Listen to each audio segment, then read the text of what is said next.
வீட்டை நோக்கி நடந்தேன். வள்ளியை நினைத்து கொண்டு காதல் செய்து பஞ்சி மிட்டாய் வாங்கி கொடுத்து அழகழகாக நடித்து காட்டி அன்பாக பேசும் முருகனின் மேல் பச்சாபதாபம்தான் எனக்கு ஏற்பட்டது. கவலையும் வந்துவிட்டது. இந்த விஷயம் முருகனுக்கு தெரிந்துவிட்டால் என்ன செய்வான் அவன்? ஏன் இந்த பெண் இப்படி சுலபமாக பணத்தின் கவர்ச்சிக்கு இரையாகிறாள்? வீட்டுக்கு வந்ததும் எதிர்மனைக்கு கொடுக்கப்பட்டிருந்த மின்சார இணைப்பை பிடுங்கி எறிந்தேன். இருட்டிலிருந்து பார்த்து கொண்டிருக்க தெருவிளக்கின் வெளிச்சத்தில் மேஸ்திரியானவர் வெளிவருவதும் வேஷ்டியை இறுக்கி கட்டிக்கொள்வதும் சிகரெட் பற்ற வைப்பதும் சற்று நேரம் கழித்து அந்த வள்ளி வெளியே வருவதும் தலையை விரலால் கோதி வாரிக்கொள்வதும் தெரிந்தது. அந்த இரவின் அமைதியில் அந்த வள்ளியின் கையில் போட்டிருந்த வளையல் கூட அதன் ஒளியையும் அவர்கள் பேசுவதும் கூட எனக்கு துல்லியமாக கேட்டது. அப்ப நாளைக்கு வந்துரு என்று மேஸ்திரி சொன்னான். இந்த இடம் வேண்டாங்க என்று அவள் அதற்றலாக சொன்னாள். நாளைக்கு எதிர் வீட்டிலே செட்டிலே வச்சுக்கலாங்க, சுகமாக மெத்தை ஓட்டு வைக்கிறேன் என்று மேஸ்திரி சொன்னான். பாவி, நான் செட்டை கொடுக்க போவதில்லை, நாளைக்கே பூட்டு போட்டு விடப் போகிறேன் என்று கருவினேன். நான் படுக்கையில் வந்து படுத்த எனக்கு அந்த காட்சி உறுத்தியது. முருகனுடன் நானும் எதையோ இழந்தது போல் உணர்ந்தேன். அந்த பெண்ணை அறியாமையின் சின்னமாக, அதுவும் தூய்மையின் உருவமாக நினைத்து கொண்டிருக்க ஆரம்ப மீதப்பின் விளைவுதான் போலும். மேலும் மனைவி ஊரில் இல்லாத போது ஒரு ஆணும் பெண்ணும் அப்படி பழகியதை, அதுவும் அவ்வளவு அப்பட்டமாக பழகியதை என் மனது ஏற்றுக்கொள்ளவே இல்லை. புரண்டு உருண்டு படுத்தேன். அந்த இரவு அத்துடன் முடியவில்லை. பின்னிரவில் சற்று தூங்கியிருந்த நான் பேச்சு சத்தம் கேட்டு எழுந்துவிட்டேன். எதிர்மனையில் பேச்சு குரல் தான் கேட்டது. ஜன்னலில் லேசாக எட்டி பார்த்தேன். முருகனும் மேஸ்திரியும் சாலையில் இருந்து ஓரமாக நின்று கொண்டிருந்தார்கள். ஐயா, எனக்கு கெட்ட கோபம் வந்துருமுங்க, அவளை விட்டுடுங்க என்று முருகன் சொல்ல, என்னடா என்னமோ விலைக்கு வாங்குற மாதிரி பேசுற என்று மேஸ்திரி அதட்டினார். அந்த பொண்ணுங்க விவரம் தெரியாத பொண்ணுங்க, தயவு செஞ்சு காசை காட்டி அந்த பொண்ணை கெடுத்துறாத, தயவு செய்து விட்டுடுங்க என்று மன்றாடினான் முருகன். என்னடா செய்துட்டேன், என்னமோ பினாத்திரியே என்று மேஸ்திரி மேலும் சத்தம் போட்டான். எல்லாத்தையும் பார்த்துக்கிட்டு தான் பேசுறாங்க. சிமெண்ட் ரூமுக்குள்ள இருந்து வெளியே வந்ததும் அவ நேரா தெருக்கோடிக்கு போய் சைக்கிள் ரிக்ஷால ஏறிக்கிட்டா. என்னை பார்த்ததும் பேச மாட்டேன்னுச்சு.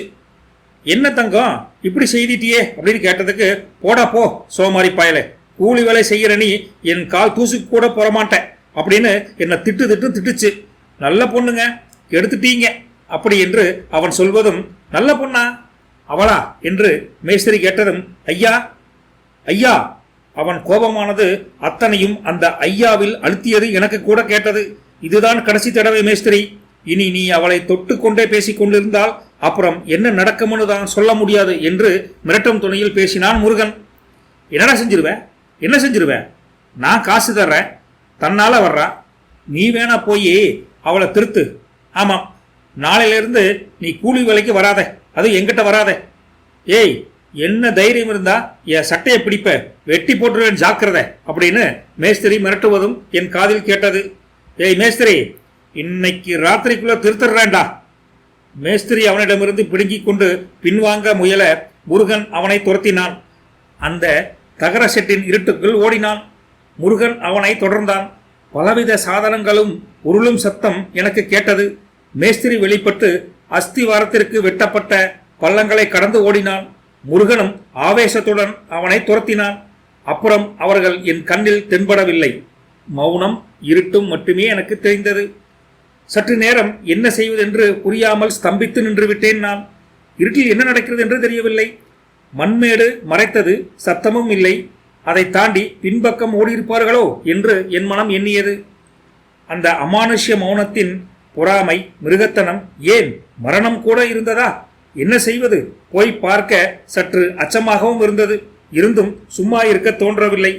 வீட்டை விட்டு வெளியே வந்து வாயிற்கதவை தாளிட்டு விட்டு அங்கே சென்றேன். அருகில் செல்ல செல்ல என் நடை தயங்கியது. ஆள் நடமாட்டமே, ஆள் அரவமின்றி எதுவுமே இல்லாமல் அமைதியாக இருந்தது. மேஸ்திரி, மேஸ்திரி என்று சத்தம் போட்டேன். மௌனம்தான். சற்று நேரம் கழித்து தூரத்தில் ரயில் சத்தம் கேட்டது. குழந்தை அழும் சத்தமும் கேட்டது. காற்றின் பின்னிரவில் சிக்னல் வந்துவிட்டது போலும். வானம் முழுவதும் நட்சத்திரங்கள் பூத்திருந்தன. மேஸ்திரி, மேஸ்திரி என்று மீண்டும் சத்தம் போட்டேன். மண்மேட்டின் பின் நடமாட்டம் தெரிந்தது. மேஸ்திரி தென்பட்டான். அவனுக்கு மூச்சு இறைத்தது. கையில் கடப்பாரை வைத்திருந்தான். யாரு என்றான். அவன் குரலில் பயமும் அதை கண்ட பதட்டமும் தெரிந்தது. என்னால் உணர முடிந்தது. என்னையா கலாட்டாங்க என்று நான் சத்தமாக கேட்டேன்.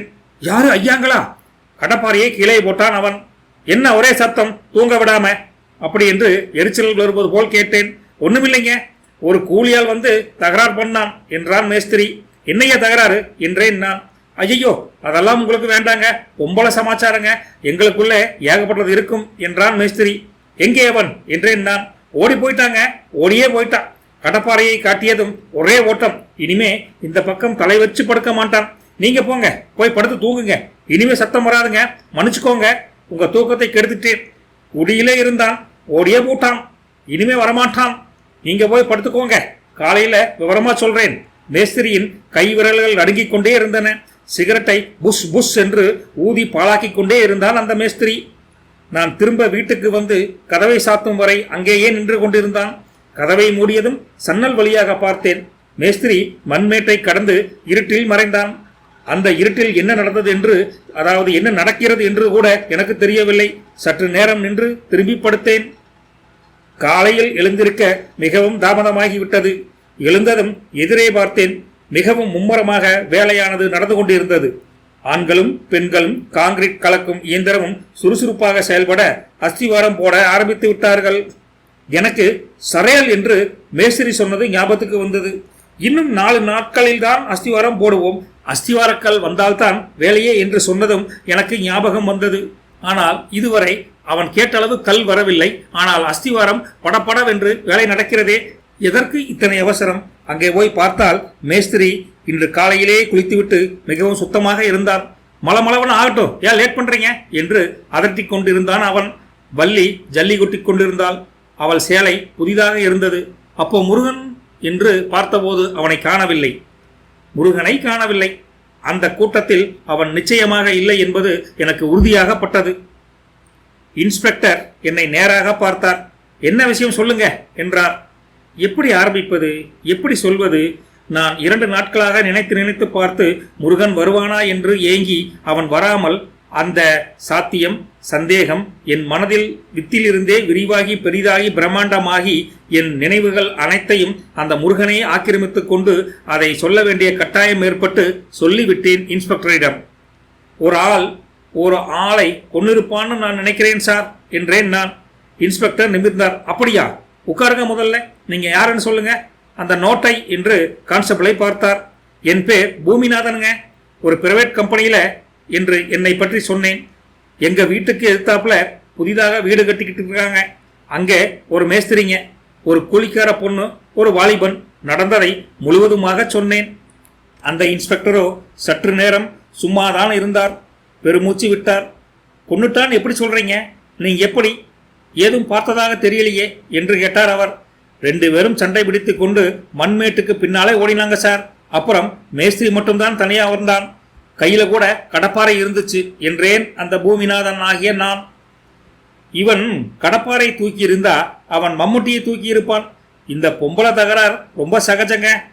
ஓன்னு அல்லது ஐயோன்னு ஏதாவது சத்தம் கேட்டுதுங்களா என்று இன்ஸ்பெக்டர் கேட்கலீங்களே என்றேன் நான்.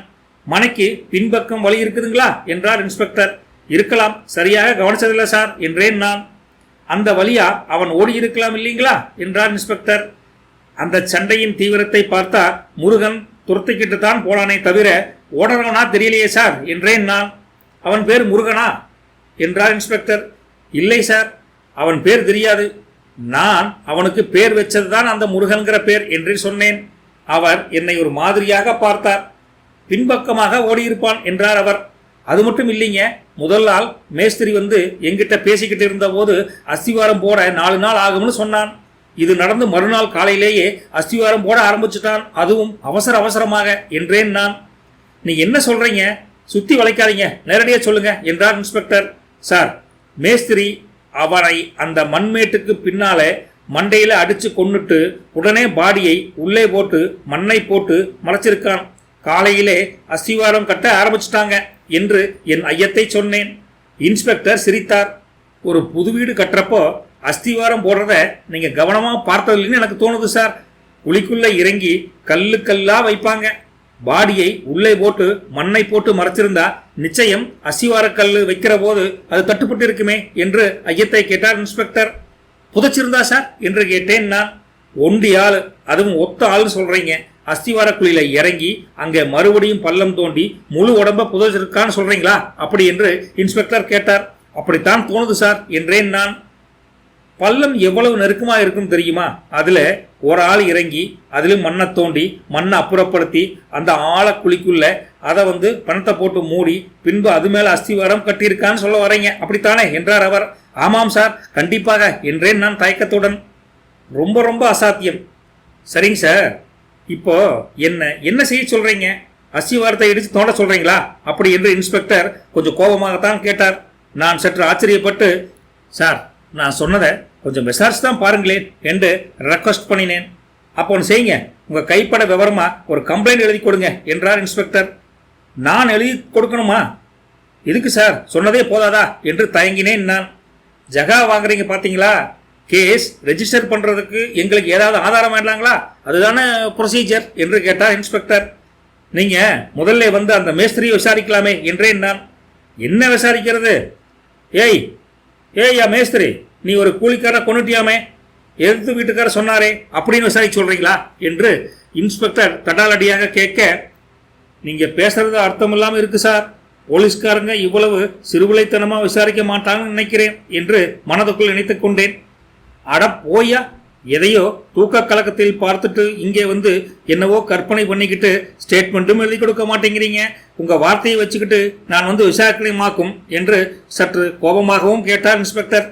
நீங்க மர்டரை இவ்வளவு எளிதா எடுத்துப்பீங்கன்னு நான் எதிர்பார்க்கல சார். நான் வர்றேன் சார் என்று நானும் கோபத்துடன் வெளியேறினேன்.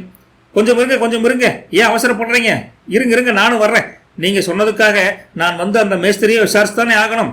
அப்புறம் எங்கேயாவது எங்க மேலதிகாரிக்கு நீங்க போன் பண்ணிட போறீங்க. என்னை காய்ச்சல எனக்கு வேலையை விட்டே அனுப்பிச்சிருவாங்க. நான் ஏதோ ஒரு சாதாரண இன்ஸ்பெக்டர் சார், கூப்பிட்ட குரலுக்கு வரணும் இல்லையா? வாங்க, நீங்க என்னோட ஜீப்லேயே வரீங்களா என்று கேட்டார் அவர்.